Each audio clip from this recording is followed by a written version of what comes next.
અરવલ્લીમાં આમ આદમી પાર્ટી દ્વારા જિલ્લા કલેક્ટર પ્રશસ્તિ પારીખને મહત્વના 3 મુદ્દાઓને લઈ અલગ અલગ આવેદનપત્ર પાઠવવામાં આવ્યું હતું, જેમાં જિલ્લામાં ભારે વરસાદના કારણે મોડાસા પાલિકા સહિત જિલ્લાના અનેક પ્રભાવિત વિસ્તારોમાં થયેલ નુકસાન અંગે રજૂઆત કરી હતી. તો જિલ્લાની વિવિધ કચેરીઓમાં ફરજ બજાવતી મહિલા કર્મચારીઓને કચેરીઓમાં મોડા સમય સુધી ફરજ ઉપર હાજર રાખવાની, આગેવાનોને મળેલી મૌખિક ફરિયાદોને લઈ મહિલાઓની સુરક્ષાને ધ્યાને રાખી સમયસર છોડવામાં આવે તેવી માંગ કરવામાં આવી હતી. આ સાથે વિભાગોમાં કરવામાં આવતી કરાર આધારિત અને આઉટસોર્સિંગની ભરતી માટે કોઈ પણ પ્રકારની જાહેરાતો આપ્યા વિના ભરતીઓ કરી દેવામાં આવતા આવી ભરતીઓમાં પારદર્શકતા જળવાઈ રહે તે હેતુથી આવેદનપત્ર આપી રજૂઆત કરવામાં આવી હતી. નમસ્કાર, જયદીપ ચૌહાણ, પ્રદેશ સંગઠન મંત્રી, આમ આદમી પાર્ટી ગુજરાત. આજ રોજ અરવલ્લી જીમ આખી ટીમ વતીથી માનનીય કલેક્ટર સાહેબ શ્રી સમક્ષ 3 આવેદનપત્ર આપવામાં આવ્યા છે. જેમાં પ્રથમ આવેદનપત્રની જો વાત કરું તો ખાસ કરીને જે છેલ્લા 3 દિવસની અંદર જે વરસાદ પડ્યો છે એની અંદર મોડાસા નગરપાલિકા ઉપરાંત જિલ્લાના અનેક જગ્યાઓ ખૂબ જ પ્રભાવિત થઈ છે. નગરપાલિકાની અંદર આજે પાણી 2 દિવસથી વરસાદ ઓછો પડે છે, છતાં પણ લક્ષ્મી શોપિંગ સેન્ટર હોય, કેટલીક રેસિડેન્શિયલ સોસાયટીઓ, કેટલાક કોમર્શિયલ માર્કેટોની અંદર અંદર પણ પાણી ભરાઈ ગયું છે.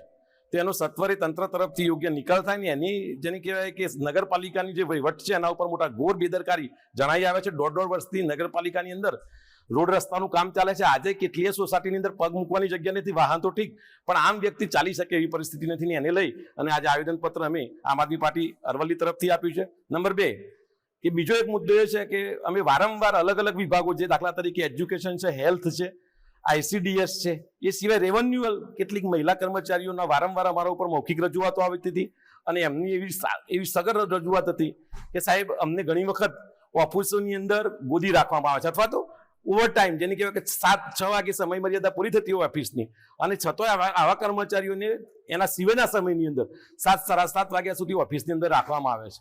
તો આજે માન્ય કલેક્ટરશ્રીને અમે રજૂઆત કરી છે કે શક્ય હોય તો કાર્યનો બોજ વધારો હોય તો આ કર્મચારીઓ છે, મહિલા કર્મચારીઓ છે, એમને સવારના સેશનમાં બોલાવવામાં, જેથી કરીને એ એમના સમયસર ઘરે પહોંચી શકે. કારણ કે સમાજની અંદર મહિલાઓ સાથેની દુર્વ્યવહારની ઘટનાઓ સદંતર પ્રકાશમાં આવતી હોય, વારંવાર પ્રકાશમાં આવતી હોય છે. અને એ જોતો એવું લાગે છે કે મહિલાઓની સુરક્ષાનો હેતુ ધ્યાને લઈ અને મહિલાઓને ચોક્કસ સમય મર્યાદાની અંદર એના ઘરે રિટર્ન થઈ જાય એવી ખાસ અમે આજે અથવા તો રજૂઆત કરી છે.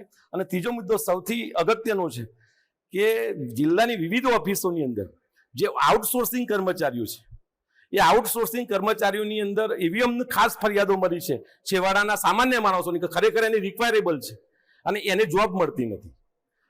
એકની એક તેઓ એમ નથી કહેતા કે જે આઉટસોર્સિંગના કર્મચારીઓ જે છે એને છૂટા કરી દો, પણ ઇન્ટરનલ ટ્રાન્સફર કરવામાં આવે. કારણ કે કોઈ એજન્ટ, ઉચ્ચ અધિકારીના કોઈ ચોક્કસ એજન્સી તરીકે કામ નથી થતું ને, એમની ઇન્ટરનલ બદલી થાય એવી અમે સાદર રજૂઆત કરી છે.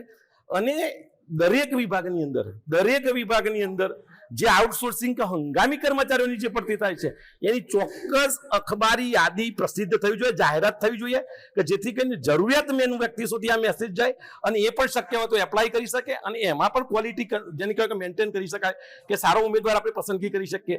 શા માટે તમે વારંવાર રજૂઆતો કરી છે, ખાસ કરીને બીજા 2-3 ડિપાર્ટમેન્ટની અંદર, એ આજે એને લઈ અને માન્ય કલેક્ટરશ્રીની રજૂઆત કરી છે કે ભલે હંગામી અથવા તો આઉટસોર્સિંગના કર્મચારીઓની ભરતી થતી હોય પણ એમાં પણ પારદર્શિતા દર્શાવવામાં આવે એવી સદર માગણી કરી છે. ધન્યવાદ. ભારત માતા કી જય. જય જય ગરવી ગુજરાત.